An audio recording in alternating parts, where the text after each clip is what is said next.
Chapter 7 की शुरुआत होती है। सीयू अचानक से आकर जिमिन का हाथ पकड़ लेता है और सीयू को वहां पर देखकर बियल शॉक्ड हो जाता है। सीयू थके होने की वजह से तेजी से हाँफ रहा था। जिमिन भी सीयू को ऐसे देखकर घबराते हुए सोचता है, ये इंसान कौन है, और गुस्से में चिल्लाते हुए सीयू से कहता है, तू तू कौन है कमीना। जिमिन अपना हाथ सीयू से छुड़ाते हुए उससे कहता है, तुझे क्या लगता है कि तू क्या कर रहा है। दूसरी ओर बियल सीयू को वहां पर देखकर बहुत ही ज्यादा शॉक था। वो उससे कहता है, सीयू। लेकिन सीयू यहाँ बियल से नाराज लग रहा था। सीयू बिना कुछ कहे बियल का हाथ पकड़ता है और उसे वहां से ले जाता है। बियल उसे रोकने की भी कोशिश करता है लेकिन वो नहीं रुकता। उन दोनों को वहां से जाता हुआ देखते ही और जिमिन दोनों ही हैरान थे। जिमिन तो कहता है, आखिर ये क्या था। सीयू बियल को बाहर ले आता है लेकिन अभी भी उसने उसका हाथ कसकर पकड़ा हुआ था। बियल उसे रोकने की भी कोशिश करता है फिर भी वो नहीं रुकता। तो बियल उससे कहता है, रुको, मुझे दर्द हो रहा है। ये सुनते ही सीयू बियल का हाथ छोड़ देता है। बियल गहरी सांस लेता है और हैरान होते हुए सीयू से पूछता है, तुम्हें कैसे पता चला कि मैं यहाँ था।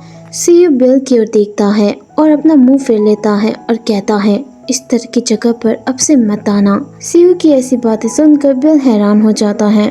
बियल सीयू से कहता है, मैं यहाँ नहीं आना चाहता था, वो तो जिमिन था जिसने मुझसे विनती की, इसलिए मैं यहाँ आया हूँ।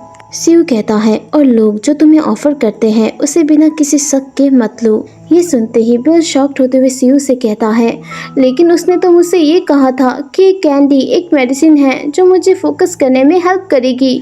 क्या वो झूठ बोल रहा था।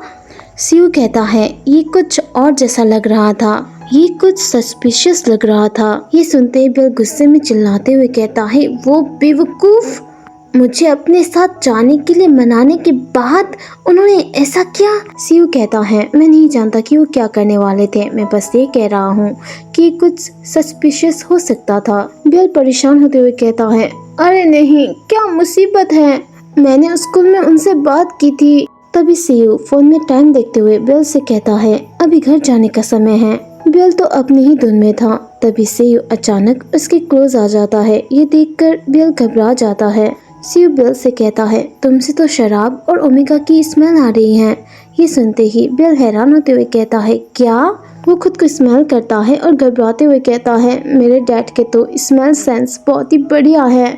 बियल को इस तरह घबराता हुआ देख सीयू उससे कहता है, मैं तुम्हें घर तक छोड़ दूंगा, और वैसे भी तुम्हारा घर यहाँ से उतना दूर भी नहीं है। अगर हम बाइक से जाएंगे तो इसमें अपने आप हवा से खत्म हो जाएगी। सीयू की ये बातें सुनकर बियल चौंक जाता है। अब सीयू बियल को अपना हेलमेट देते हुए कहता है, इसे पहन लो, और बैग देते हुए कहता है, इसे पकड़ो। उस बैग को देखते ही बियल हैरान होते हुए सोचता है, एक फूड डिलीवरी बैग। अब वो दोनों बाइक में बैठ जाते हैं। बियल सीयू से कहता है, लेकिन मैं भारी हूँ। तो सीयू उससे कहता है, बस कस के पकड़ो। बियल बाइक को कसकर पकड़ लेता है। सीयू बाइक चलाना स्टार्ट करता है और वो लोग आगे बढ़ते हैं।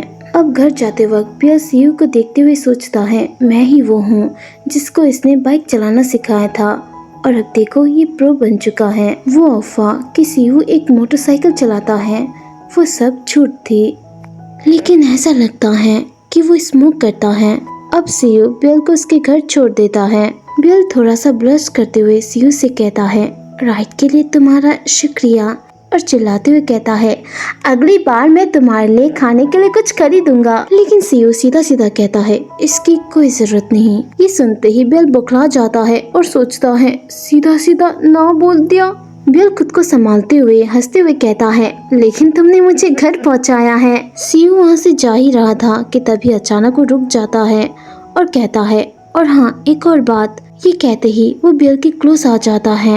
ये देखते ही बियल बहुत ही ज्यादा घबरा जाता है। सीयू बियल को स्मेल करता है और उससे कहता है, अब तुमसे स्मेल नहीं आ रही है तो अंदर जाओ, तुम्हारे मॉम और डैड तुम्हारे लिए वरीड होंगे। बियल अभी भी शॉक में था। वो कहता है, हाँ ठीक है। सीयू एक ही झटके में वहाँ से चला जाता है। ये देखकर बियल सोचता है, गुड बाय भी नहीं किया। अब बियल घर के अंदर आते हुए सीयू के बारे में सोचता है, उसने मुझे चौंका दिया। उसकी बातों से ज्यादा उसके एक्शन बात करते हैं। घर में इंटर करते ही हेसन खुश होते हुए कहता है, बियल तुम घर आ गए। लेकिन दो जिन यहाँ नाराज लग रहा था। वो बियल से कहता है, तुम लेट हो। ये देखते ही हेसंग कहता है, जरा नरमी से पेश आओ। हेसंग बियल से पूछता है, क्या तुमने पढ़ाई की?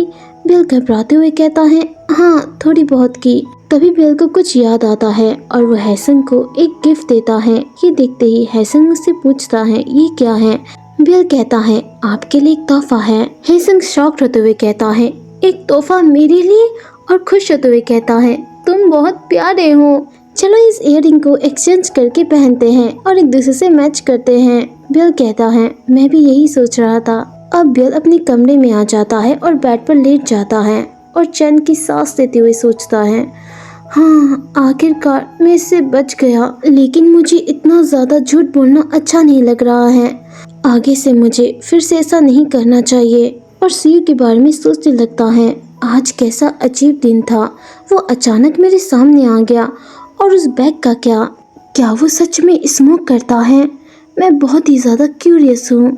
मुझे बस धीरे धीरे और पूरी रूप से उसे जानना होगा। इसी के साथ चैप्टर 7 का भी एंड हो जाता है। आई होप आपको स्टोरी पसंद आ रही है। अगर आ रही है तो वीडियो को लाइक कीजिए, चैनल को सब्सक्राइब कीजिए इसके नेक्स्ट पार्ट को देखने के लिए। तब तक के लिए टाटा, बाय बाय।